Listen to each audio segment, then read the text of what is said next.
Bonjour à tous, bienvenue sur Franck Info, ravi de vous retrouver. L'actualité vue par Franck Couder et nous sommes mercredi soir, nous sommes le 30 mars. Tout d'abord, je tiens à remercier les 273 personnes qui ont visionné ma dernière vidéo. J'avais mis tout mon cœur, toute mon émotion, alors que la précédente avait fait 1700. Celle-ci, qui dévoilait des images relativement restreintes, échangées entre soldats ukrainiens, montrant la façon dont on tirait dans les jambes de prisonniers russes les mains attachées, n'a rencontré que 273 lecteurs, si on peut dire. Là, je n'ai pas compris. Je n'ai absolument pas compris. Alors, est-ce que les gens ont eu peur de voir des images vraiment horribles? J'ai bien fait attention de ne pas mettre des choses trop fortes quand même, hein, mais c'était quand même suffisamment évocateur. Bref, eh bien écoutez, si les gens ne veulent pas voir, ne veulent pas savoir, ils vont payer leur chauffage 2 fois plus cher, ils manqueront d'articles à acheter dans les magasins, tout ça grâce à la guerre, peut-être déclenchée par Poutine, mais bien amorcée par un manque d'envergure de Zelensky qui n'a pas su faire appliquer les accords de Minsk, alors qu'il est prêt maintenant à les appliquer, vous voyez, hein, avec un peu de bonne volonté, et puis il n'a pas su mettre la bride sur des ultranationalistes néo-nazis qui bombardaient tous les jours les Ukrainiens orthodoxes et russophones du Donbass. Malheureusement, voilà. Et bon, et maintenant nous avons 4 millions de personnes déplacées en Ukraine, malheureusement. Et puis peut-être la famine qui va venir, car tout est désorganisé. Enfin bon, bref. Mais on va le sentir. On va le sentir et ça va être un moyen pour notre président, enfin pour l'instant pour Macron, de nous serrer encore plus la vis. Hein. On va relancer le Covid sous quelques jours, mais après les élections bien entendu. Mais voilà, ça va être encore un moyen supplémentaire de restreindre nos libertés, restreindre notre pouvoir d'achat sous prétexte du sacré bordel, pardonnez-moi l'expression, qui a été mis en place. Hein, avec un peu de bonne volonté, en étant à l'écoute de chacun des partis, on pouvait certainement arriver à quelque chose, mais encore faut-il avoir une notion de dialogue et de ne pas vouloir non plus aller mettre des engins, des lanceurs de fusées, de missiles à 3 km derrière la frontière russe, hein, bien entendu. Voilà. Après, il faut savoir ménager. On fait avec la personne qui est en face et on connaît ses forces et ses faiblesses. Et voilà, on se positionne. Mais on peut très bien laisser un État un peu tampon, neutre, entre les deux quand même. Quand on voit l'OTAN qui a doublé de volume pour aller pratiquement s'aligner sur les frontières russes, après, comment voulez-vous que les Russes, qu'ils aient vraiment peur ou pas, mais bon, c'est un argument aussi. Bref, bon, allez. On va parler de Macron. Alors Macron, vous avez vu, je vous présente l'affiche qui était prévue. Emmanuel Macron, voilà. Et puis, ils viennent de changer. Ils retirent soudain son nom de son slogan. Et donc, à une douzaine de jours, le slogan Emmanuel Macron avec vous est remplacé par nous tous. Hein, voilà. Macron est rejeté en bas. Et cette nouvelle affiche, c'est nous tous. Macron donc rejeté en bas. Ça devient microscopique. Emmanuel Macron avec vous. Vous voyez, voilà. L'explication officielle est foireuse. Il s'agit soudain d'exprimer l'unité de la nation. Oui, mais c'est à cause de la guerre, vous comprenez. Oui, bien sûr. C'est que plus personne ne peut voir Emmanuel Macron. Et on essaye de le fondre dans la nation, dans le père de la nation. C'est nous tous. Macron, il nous représente tous. Voilà, il nous protège, il est au-dessus de nous. Enfin, bon, bref. Allez. Assassin. Un assassin, c'est une personne qui commet un meurtre avec préméditation ou sans. Hein. C'est, on va dire, c'est la personne qui va tenir le revolver ou qui va tenir le couteau. C'est pas Macron assassin qu'il fallait dire, c'est peut-être Macron criminel. Il ne tient pas le manche, mais il a mis en place des infractions très graves à la loi, à la morale, aux lois humaines,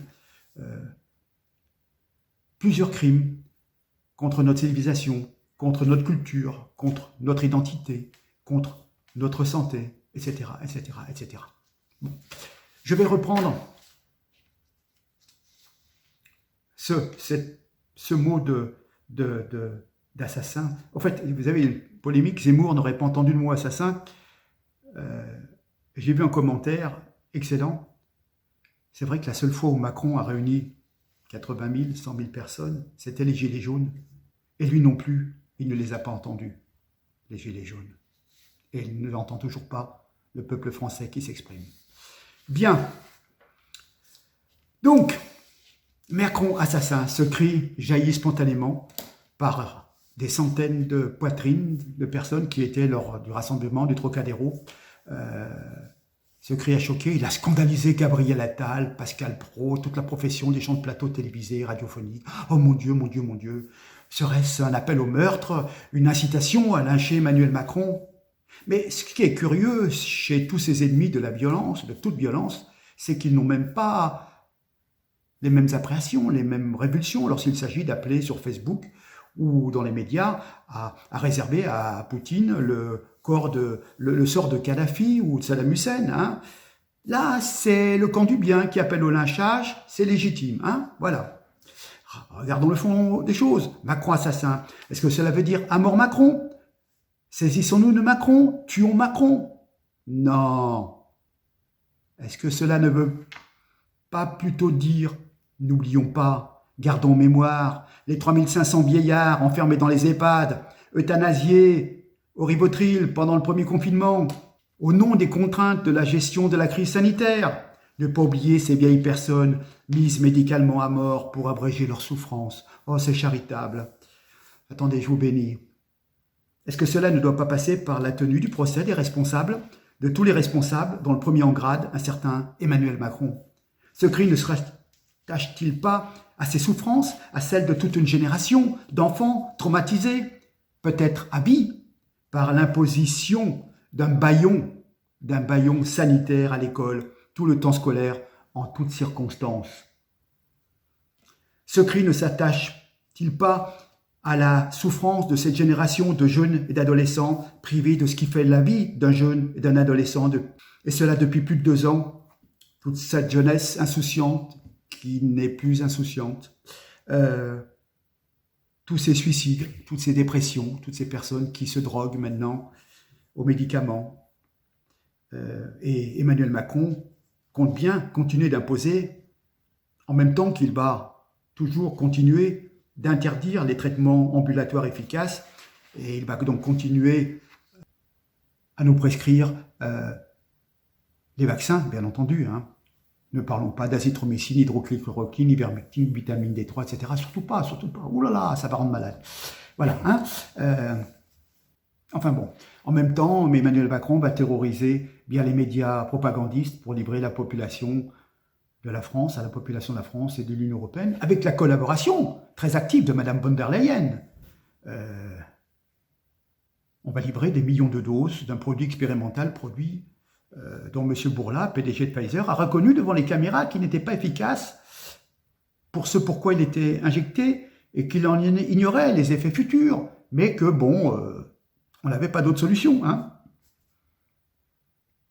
Rappelez-moi, Mme von der Leyen, son fils travaille chez McKinsey. McKinsey préconise d'acheter des vaccins.